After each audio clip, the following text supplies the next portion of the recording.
So you published just freshly at the Heritage Foundation your report on Portland. Right. Let's put the link up on our Twitter feed, on our Facebook page. What has your team found is the right thing to do going forward? Well, one of the clear findings is, look, there is no substitute for local, state, and federal cooperation Together. in terms, yes, to create adequate public safety in a community. To try to do it without them working together is very, very difficult. The federal government has an important role to play.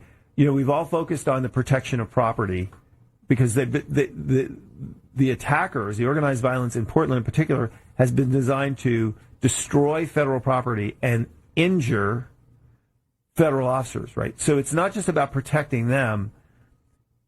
Organized crime, the process of organizing crime in itself is a serious crime. And some of this criminal activity could actually be interstate in structure. The federal government has an important role to play in identifying that criminal organization and trying to disaggregate it. So special roles for the special agencies. Right. So we talk about protecting federal property and the lives of officers, prosecuting, because prosecution is the system by which you start to unfold the network and take it apart. Communicating, because the police and the law enforcement have been lambasted with lies. Yeah. Lies about what they're doing. I mean, propaganda that would make Pravda blush. Yeah.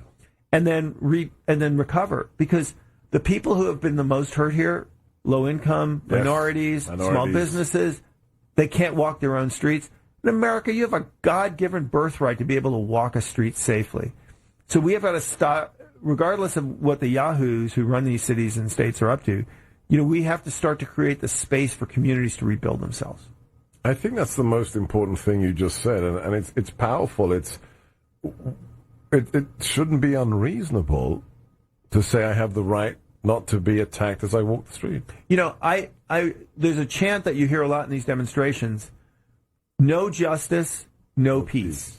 That's exactly wrong. Yeah. That's exactly wrong. It's not justice or peace.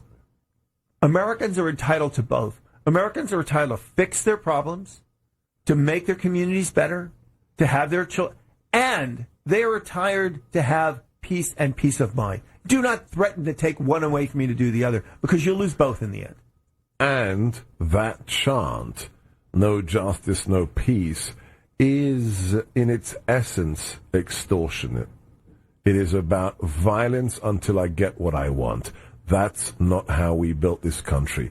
Two together, justice and peace. Nailed it as usual. Superb. Thank you, Jim. Follow this man, Preventing World War III, one tweet at a time, at Jay Carafano on Twitter and heritage.org.